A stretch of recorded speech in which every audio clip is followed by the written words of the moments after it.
조갑제 TV 시청자 여러분 안녕하십니까? 2021년 3월 5일 낮 12시 반입니다.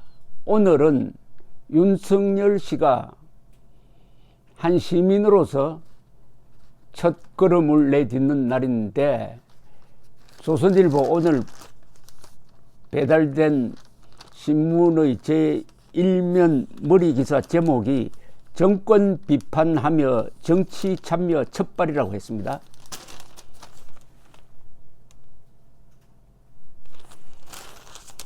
윤석열 검찰총장 정격 사퇴, 상식과 정의가 무너진 사회에 어떤 위치 있든 국민 지키겠다. 사실상 어제 사직의 변은 정치하겠다는 겁니다. 나가서 하겠다는 거죠. 나가서. 안에서는 정치를 못하니까 나가서 하겠다. 이 정치를 바로잡지 않으면은 검찰 해체, 법치 파괴, 민주주의 파괴 막을 수 없다. 정치하겠다는 선언을 좀 점잖게 했다고 그럴 거야. 간접화법으로 했는데, 어제 예컨대 사직하겠다는 이야기 짤막하게 서초동 대검 청사 앞에서 기자들에게 한 이야기, 이게 결국은 문재인이 법치 파괴자다. 법치 파괴자다. 내 역할은 여기서 끝나지만은 앞으로 자유민주주의 지키겠다는 선언입니다. 다만 문재인이라는 이름을 뺀 거죠. 민주당이라는 이름을 뺐지만은 주어가 생략되었다고 해가지고 의미가 통하지 않는 건 아니잖아요. 원래 우리나라, 일본도 마찬가지지만은 우리나라의 문법에서는 이 주어 생략이 많습니다. 왜 생략하느냐? 그 주어는 생략해도 알아듣는데 하등 지장이 없다는 거죠. 여기서 주어는 바로 문재인입니다. 그러니까 윤석열 전 총장은 문재인을 법치 파괴자다, 민주주의 파괴자다, 그리고 제일 중요한 게 기득권 부패 비호자다, 국민들에게 피해를 안겨주는 자다라고 딱 지칭한 겁니다. 독재자라고 한 거죠. 그걸 다 줄여버리면. 저는 오늘 총장을 사직하려고 합니다. 이 나라를 지탱해온 헌법 정신과 법치 시스템이 파괴되고 있습니다. 누가 파괴하느냐? 문재인 정권이 파괴하고 있습니다는 뜻이죠. 그 피해는 오로지 국민에게 돌아갈 것입니다. 저는 우리 사회가 오랜 세월 쌓아 올린 상식과 정의가 무너지는 것을 더 이상 지켜보고 있기 어렵습니다. 검찰에서 제 역할은 이제까지입니다. 그러나 제가 지금까지 해왔듯이 앞으로도 제가 어떤 위치에 있든지 자유민주주의와 국민을 보호하는데 온 힘을 다하겠습니다. 그렇게 하려면 정치를 해야 됩니다. 그리고 다가오는 서울 부산시장 선거에 측면에서 또는 여러 방법을 통해서 이 선거가 왜 중요하느냐? 법치 수호 전쟁을 하는 선거다, 이렇게 이야기를 할 것이라고 저는 생각을 합니다. 그리고 물러나면서 법원이 아니라 검찰 가족께 드리는 글에서는 더 직설적으로 문재인을 비판을 했습니다. 문재인 정권을 비판을 했습니다. 여러분들과 함께 공정한 검찰, 국민의 검찰을 목표로 최선을 다했으나 더 이상 검찰이 파괴되고 반부패 시스템이 붕괴되는 것을 지켜만 볼 수는 없습니다. 검찰을 파괴하고 부패를 막는 시스템을 파괴하는 자가 문재인 민주당이다, 이거죠. 그 다음에 이런 대목. 정치, 경제, 사회 각 분야에서 힘을 가진 사람이 저지른 중대범죄에 대해서는 검찰이 직접 수사해서 소추 여부를 결정하고 최종심 공소 유지까지 담당해야 합니다. 그렇게 하지 않으면 공동체의 근간을 흔드는 권력형 비리나 대규모 금융 경제 범죄에 대해 사법적 판결을 통해 법 집행하는 것이 사실상 불가능합니다. 이건 뭐냐면은 문재인이 검찰 해체를 하는 이유는 바로 권력형 비리를 덮겠다는 것이다. 즉, 힘 있는 자 편에 서 있다. 문재인은 힘 있는 자의 편에 서 있다. 약자를 괴롭히는 편에 서 있다. 아주 신랄한 이야기를 점잖게 한 겁니다. 이 마지막 편지에서 이렇게 또 이야기했습니다. 그동안 검찰이 수사와 재판을 통해 쌓아온 역량과 경험은 검찰의 것이 아니라 국민의 자산입니다. 야, 이 말 참 좋습니다. 국민의 자산입니다. 이게 자산입니다. 이게 문화재입니다.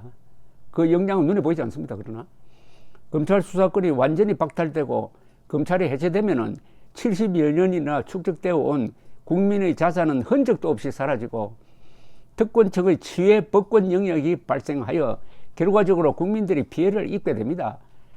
검찰의 형사법 집행 기능은 국민 전체를 위해 공평하게 작동되어야 합니다. 그것이 민주주의고 법치주의입니다. 이렇게 문제의 핵심을 정확하게 짚은 글을 저는 본 적이 없습니다. 이것은 윤석열 총장의 지적 능력, 상황의 본질을 정확하게 잡아내는 능력을 보여줍니다. 이렇게 이야기하니까 쉽게 설명이 되지 않습니까? 검찰 수사권이 공동체를 지키는 국민의 자산이다. 국민의 무기다. 특히 약자 보호를 위해서 검찰 수사권이 살아있어야 된다. 이런 이야기입니다. 공부가 됩니다. 이분 이야기는 읽어보면 공부가 됩니다. 자, 그런데 타이밍이 절묘합니다. 무엇보다도 부산시장, 서울시장 선거를 앞두고 있습니다. 이게 정권 심판론으로 여론이 기우는데 큰 역할을 할 거라고 저는 봅니다. 정권 심판론으로 기우는데.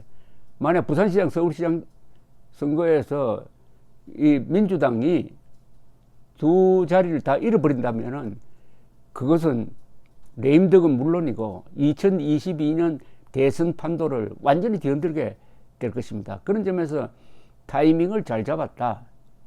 그리고 물러나지 않을 수 없게끔 민주당 강경파가 몰아붙인 겁니다. 오만한 좌파는 항상 자충수로 망한다고 그랬잖아요.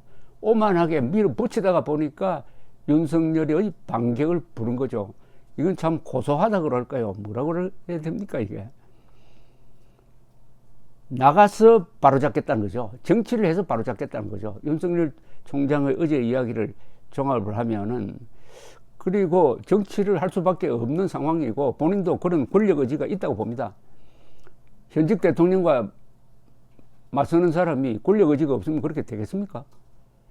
또 그런 점에서 매우 정치적 인간이죠. 그리고 나이도 괜찮아요. 상황이 바로 자연스럽게 정치를 하도록 밀어붙였습니다. 이제는 장외에서 직접 호소를 하게 될 건데, 그러면은 검찰의 법치를 지키는 이 사법부에 미치는 울림이 상당히 크다고 저는 생각을 합니다. 그런데 현실 정치로 들어가서 이 사람이 국민의힘에 들어간다든지 어느 특정 정당에 들어갈 입장은 아니겠죠. 그렇게 해서 덕이 되지도 않고 국민 전체를 상대한다. 이분이 지금 국민 하고 있습니다. 국민 전체를 상대하겠다. 헌법에 의해서 헌법과 국민이 윤석열의 말하자면 백그라운드입니다. 그리고 굉장히 힘이 있어요. 윤석열 씨가 말하는 헌법은 그냥 쉽게 이야기하니까 그냥 우리의 삶 속에 살아있는 헌법으로 이렇게 들립니다. 자, 그러면은 현실적으로 선거에서 무슨 역할을 할 거냐? 저는 윤석열 씨가 나는 꼭 대통령이 되어야 되겠다는 생각을 버려야 한다고 생각합니다. 이 법치 파괴 정권을 끝장내겠다 하는 걸 목표로 삼아야 됩니다. 그러면은 선택지가 많아요.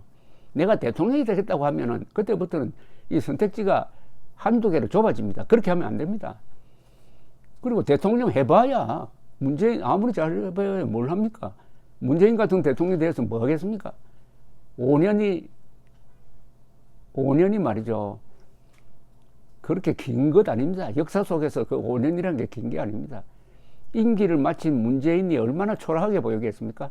그건 자신도 알 겁니다. 내가 5년 동안 뭘 했느냐? 내가 역사에 어떻게 기록될 거냐?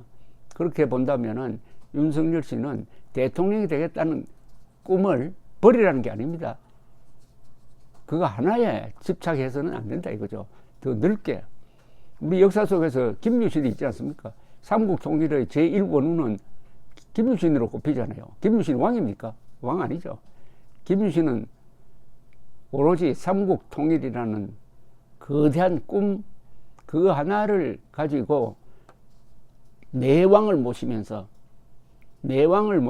병권을 40년 동안 잡으면서도 암살당하지 않고 또 본인이 쿠데타 하지 않고 삼국 통일을 해낸 그런 사람이 있습니다. 위대한 이인자죠. 위대한 이인자. 현실적으로는 제3지대가 이분이 놀 수 있는 어떤 정치판의 무대라고 지금 언론에서 설명을 합니다. 제3지대에 있는 사람이 지금 안철수, 홍준표, 윤석열 이렇게 묶으면 근사하다 이렇게 자꾸 이야기하는데 그 기자들 분석 다 집어치워버리고 윤석열 씨는 대망을 가져야 합니다. 그 대망은 결코 대통령의 꿈이 아닐 겁니다. 대통령의 꿈까지 포함해서라도 대한민국을 자유민주적 기본 질서가 살아 숨쉬는 나라로 유지되는데 내가 최선의 가장 효율적인 일을 하겠다. 이 생각만 하면 안 될까. 그런 훈수 비슷한 걸 한번 해보았습니다. 감사합니다.